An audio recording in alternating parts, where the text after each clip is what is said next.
being here was about his death and dying on the cross, when it really was about him coming to show us how to do it, how to be, to show us the Christ consciousness that he had, and that consciousness abides with all of us. That's what I got. That's what I got. Thank you. Margit, we'll be right back. Boy, some powerful words there, Pastor Lutzer. Oh, powerful. And how deceptive. The fact is that what Oprah was taught when she attended a Baptist church was absolutely right. It is all about his death. The Son of Man has come to seek and to save that which is lost. But notice the shift that has taken place. First of all, the focus of Jesus Christ is not the cross, it's not redemption. Secondly, he is but our example. But furthermore, she's talking about the Christ consciousness which supposedly exists in everyone. So that's why Oprah can say it really doesn't matter what path you take, you can get to God on your own path, because Jesus has been drained of all of his uniqueness. He no longer is special in that sense. He may be special as an example, but he's not special as a savior. And in those simple phrases that have just been said, Oprah has undermined the gospel and given a very, very false gospel to millions of people. Pastor Lutzer, the Bible talks about doctrines of demons. How do you understand that phrase, and what evidence is there that the new spirituality dabbles in such doctrines? Excellent question. And the answer is that the doctrine of demons is not just a doctrine about demons. It is a doctrine that is promoted by demons. And when you stop to think of it, when people begin to get into the spirit world, when they begin to talk about a transformation of consciousness where they go into this other unseen spiritual dimension, that they do it through their consciousness, you are actually into occultism. Because remember, it is Satan and demons that exist in that spiritual world. Yes, there are good angels too, but the Bible warns us that we should never contact angels. And of course, God exists in that realm. The problem is, Dave, if you don't go to God in the prescribed way, namely through Jesus Christ, to deal with the issue of sin, if you begin to go into your consciousness through meditation and through trying to have this spirit of detachment so that you get into the other realm, when you begin to do that, you are actually into occultism.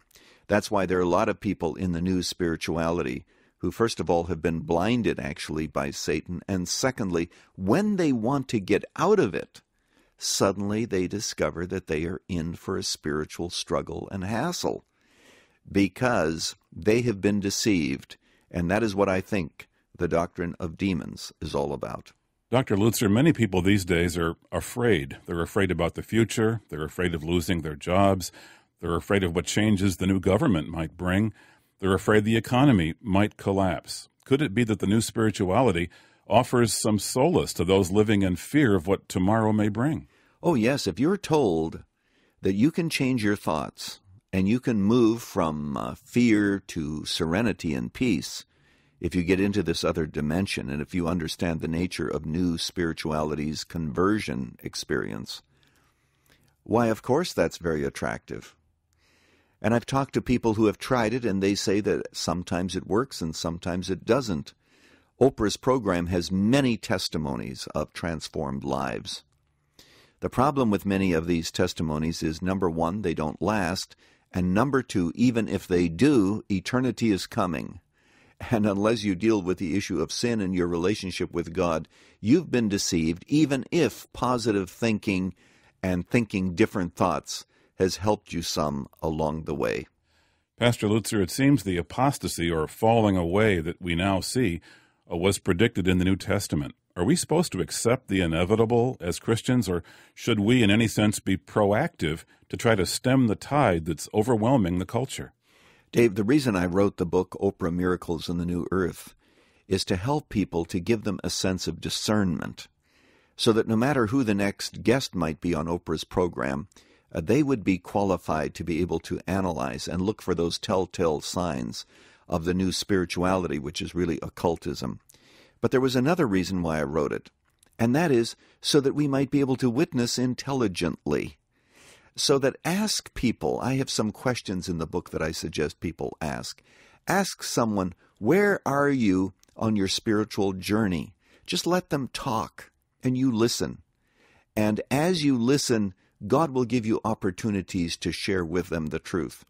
Of course, we can expect apostasy in the last time, but should we simply shrug our shoulders and accept it? No, we should be vigorously defending the faith once given to the saints, but we need to do so understanding what is being said by popular teachers that we've been discussing. And one way to do that would be to read Pastor Lutzer's book, Oprah, Miracles, and the New Earth. In just a moment, you'll find out how you can have a copy in your hands. Thank you, Dr. Lutzer, for your time today. Thanks, Dave, and God bless. Running to Win comes to you from the Moody Church in Chicago. A copy of Pastor Lutzer's book, Oprah, Miracles, and the New Earth, is waiting for you.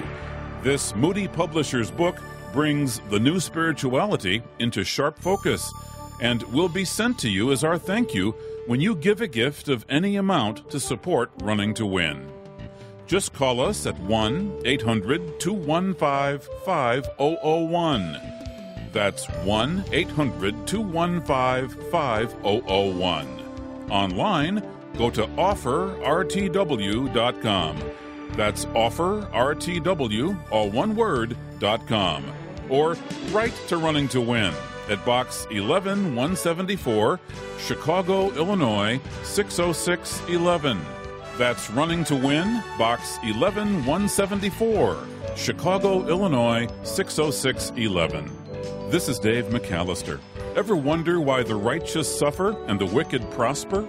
Join us Monday for a series on the life of Job, God, Why Me?, on our next Running to Win.